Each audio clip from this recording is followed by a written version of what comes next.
बहुत सारे लोग ड्राइंग करते हैं और वो चाहते हैं कि भले उनकी ड्राइंग रियलिस्टिक लगे ना लगे, आर्टिस्टिक जरूर लगनी चाहिए।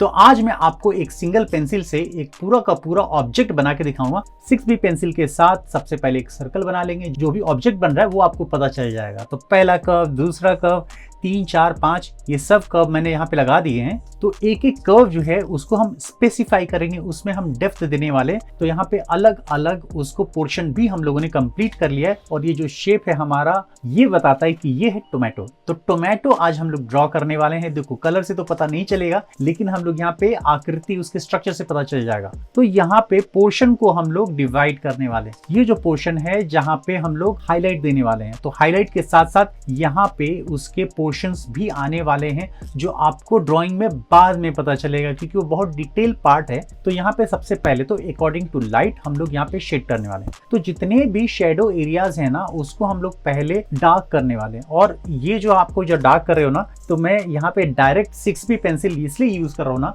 कि उसमें आपको एकदम हैंड का प्रेशर अगर लाइट रखोगे तो बिल्कुल ही लाइट होगा, हैंड का प्रेशर रखोगे तो वहां पे बिल्कुल ही डार्क होगा। रिपीटेशन भी करेंगे तो वहां पे क्या होगा ना कि हर वैल्यू आपको सिंगल स्ट्रोक पे मिल जाएगी। तो ऐसा कोई जरूरी नहीं है कि आपको हमेशा ही लेयर पे बनाने। अगर मान लो कि एक बार में ही आपको ड्राइंग करनी हो तो वो कर सकते हो। कि देखो मेरा जो काम है मैं आपको हर तरीके से बताऊंगा कि सिंगल पेंसिल से आप मल्टी लेयर बना सकते हो, सिंगल पेंसिल से आप सिंगल स्ट्रोक्स में भी कोई ड्राइंग बना सकते हो। तो यहाँ पे जितने भी डिटेल देख रहे हो ना वो डिटेल करना है आपको। और यहाँ पे कुछ कुछ पोर्शन हम लोगों ने पहले डिवाइड कर दिया है।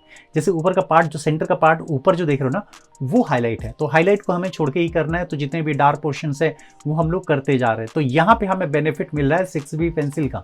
तो अब समझे कि हम लोगों ने 6B पेंसिल क्यों लिया। यहाँ पे नीचे का पोर्शन जो होता है ना वो शेडो के पास होता है, मतलब कि फ्लोर से नजदीक होता है, तो वहाँ डार्क होगा। तो नीचे का पोर्शन हम लोगों ने डार्क रखा। सेंटर पार्ट जो सामने दिख रहा है उसको हम लोगों ने मीडियम टोन रखा है शेडो एरियाज में।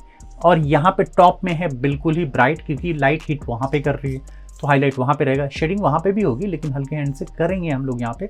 तो अलग अलग यहाँ पे टेक्सचर भी देंगे।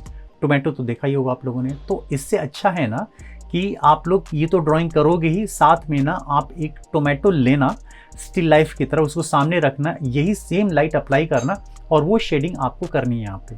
तो देख रहे हो ना कि एक एक जो डार्कनेस है ना वो आपको फिर पेंसिल को बहुत ज़्यादा पॉइंट करके वो करना है। तो यहाँ पे अब देख रहे हो ना कि नीचे से ऊपर की तरफ अब होता क्या है ना कि फ्लोर पे जब भी कोई चीज़ रखी होती है ना तो वहाँ पे कांटेक्ट होता है, जिसको हम लोग कांटेक्ट शैडो भी कहते हैं। तो वो ऊपर की तरफ जाता है। जैसे जैसे वो ऊपर की तरफ जाएगा तो हम लोग डार्क से ब्राइट की तरफ जाएंगे। तो टोमेटो को शेडिंग कंप्लीट करने के बाद ना अब डिटेल की बारी आ जाती है। डिटेल के बारे में मैंने आपको बताया था ना कि हम लोग करने वाले हैं, यहाँ पे एक एक स्ट्रक्चर हम लोग बनाने वाले हैं।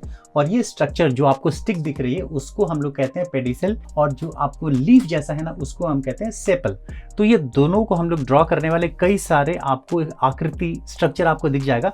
तो यहाँ पे अच्छी बात ये है ना कि हम लोग स्ट्रक्चर के साथ साथ यहाँ पे शेडिंग भी कर रहे हैं। तो कंप्लीट प्रोसेस एक ही बार में यहाँ पे होने वाला है। तो एक एक करके जितने भी नंबर्स हैं ना, नंबर्स को हम लोगों ने यहाँ पे बनाए और ये बहुत ही डायनामिक होते हैं। मतलब ऐसा नहीं कि लीफ की तरह एक डायरेक्शन में होंगे, बिल्कुल नहीं। इसको आप अलग अलग डायरेक्शन में बना सकते हो। जैसे मैंने बनाया वैसे बना लीजिए, या फिर अपने अकॉर्डिंग भी उसका डायरेक्शन भी चेंज कर सकते हो। ये बहुत ज्यादा नेचुरल चीजें हैं कि जितनी बिखरी हुई चीजें होती है ना वो नेचुरल होती है। मतलब ऐसा कोई एकदम सजावट वाली चीजें नहीं है। और यहाँ पे एक एक करके हम लोगों ने ऑलमोस्ट 5 और 6 ऐसे बना लिए।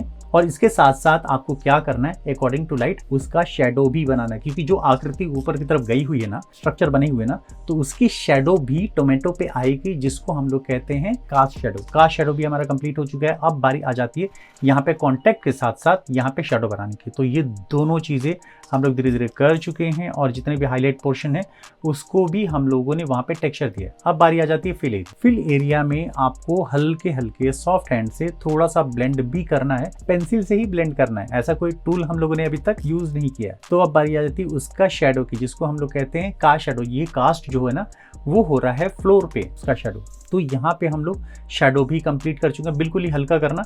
अब यहाँ पे कॉन्टेक्ट भी हम लोगों ने थोड़ा बहुत बना लिया है। और बनाने के बाद ना ऊपर की तरफ भी थोड़ा हम लोग डार्क करेंगे।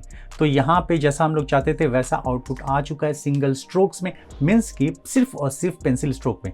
कहीं कहीं आपको बहुत ज़्यादा वेरिएशन दिखेगा, डार्क भी दिखेगा, मीडियम टोन भी दिखेगा, लाइट टोन भी दिखेगा। तो हर तरीके की चीज़ें यहाँ पे शेडिंग आपको मिल जा रही है। तो ये मुझे लगता है कि ये जो आपने टोमेटो बनाया ना, चेरी में भी बना सकते हैं, ऑरेंज में भी बना सकते हैं। थोड़ा बहुत आपका स्ट्रक्चर के मतलब इंटरनल जो स्ट्रक्चर है ना, जहाँ पे आप टेक्सचर होता है वो आपका अलग अलग रहेगा।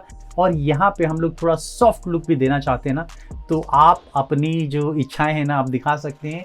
मेकअप ब्रश के थ्रू सॉफ्ट हैंड से आप उस पर थोड़ा ब्लेंड भी कर सकते हैं। तो यहाँ पे हमारा कंप्लीट हो चुका है टोमेटो। कैसा लगा ज़रूर बताइएगा। अगर आप इसका स्लो वर्जन वीडियो चाहते हैं तो आप हमें ज्वाइन कर सकते हैं।